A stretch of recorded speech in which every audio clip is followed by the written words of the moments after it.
விஜயின் அரசியல் என்பது கரூர் சம்பவத்துக்கு முன், கரூர் சம்பவத்திற்கு பின் என்றுதான் பிரித்து பார்க்க வேண்டும்.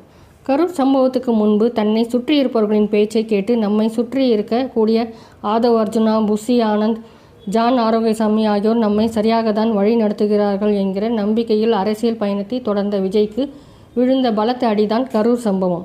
இந்த நிலையில் கரூர் சம்பவத்துக்கு பின்பு ஒவ்வொரு விஷயத்தையும் தன்னை சுற்றி இருப்பவர்கள் மட்டுமின்றி தனக்கு நெருக்கமான ஓய்வு பெற்ற IAS, IPS அதிகாரிகள், தனக்கு நெருக்கமான சில அரசியல் தலைவர்கள் என அனைவரிடமும் வீட்டில் இருந்து கொண்டே ஃபோனில் பேசி ஆலோசனை நடத்தும் விஜய் இனி ஒவ்வொரு விஷயத்தையும் தானே முடிவு செய்கிறேன் என்கிற முடிவில் விஜய் வந்துவிட்டார் என கூறப்படுகிறது. விஜய் அரசியல் கட்சி தொடங்கிய பிறகு மிக குறுகிய காலத்தில் 2026 சட்டசபை தேர்தலில் ஆட்சியை பிடிக்க முடியுமா என்றால் அதற்கான களம் சூழல் தற்போது இல்லை. விஜய் தனித்து போட்டியிட்டால் விஜய் நிற்கும் தொகுதிகளில் மட்டும் வெற்றி பெறலாம், மேலும் வாக்குகளை பிரிக்கலாமே தவிர பெரிதாக அரசியலில் விஜயால் ஜொலிக்க முடியாது. இந்த நிலையில் விஜய் கூட்டணியை எதிர்பார்த்துதான் அவருடைய அரசியல் நகர்வுகளை நகர்த்தி வந்தார். திமுக கூட்டணியில் இருக்கும் காங்கிரஸ், VCK, கம்யூனிஸ்ட் கட்சிகள் கூட்டணிக்கு வருவதற்கு தொடர்ந்து விஜய் தரப்பில் பேச்சுவார்த்தை நடத்தி வந்தது.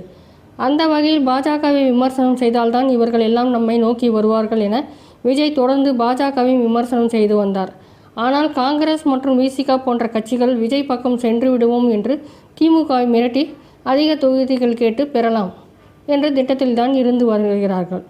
இந்த நிலையில் கரூர் சம்பவத்திற்கு பின்பு பாஜக, அதிமுகவுடனான கூட்டணி பேச்சுவார்த்தைக்கு கதையை திறந்து வைத்தார் விஜய். மேலும் அமித்ஷா நேரடியாகவே விஜயை தொடர்பு கொண்டு பேசியிருக்கிறார். இந்த தகவல் அறிந்த ஆட்டம் கண்ட காங்கிரஸ் விஜயை பாஜக பக்கம் செல்ல விடாமல் தடுக்கும் வேலையாக விஜயுடன் தொடர்ந்து கூட்டணிக்கு வருவது போன்ற நம்பிக்கை கொடுத்து வருகிறது. இந்நிலையில் விஜய்க்கு தற்பொழுது இரண்டே வாய்ப்பு தான். ஒன்று, திமுக கூட்டணியில் இருந்து வெளியேறி காங்கிரஸ் கூட்டணி அமைக்க வேண்டும், அல்லது அதிமுக, பாஜகவுடன் கூட்டணி அமைக்க வேண்டும். இந்த இரண்டும் இல்லாமல் தனித்து விஜயால் போட்டியிட முடியாது. அந்த வகையில் அதிமுக, பாஜகவுடன் விஜய் கூட்டணி அமைத்தால் திமுக மிகப்பெரிய தோல்வியை சந்திக்கும். அல்லது திமுக கூட்டணியில் இருக்கும் காங்கிரஸ் உட்பட கட்சிகள் வெளியேறி விஜயுடன் கூட்டணி அமைத்தாலும் திமுக வாக்குகள் இரண்டாக உடைந்து அதிமுக, பாஜக கூட்டணி வெற்றி பெறவே வாய்ப்புள்ளது. அந்த வகையில் இதில் இரண்டில் எது நடந்தாலும் அதிமுக, பாஜக கூட்டணிக்கு தான் சாதகமும். திமுகவை எளிதாக வீழ்த்திவிடலாம் என்கிற மகிழ்ச்சியில் அமித்ஷா இருந்து வருவதாக கூறப்படுகிறது.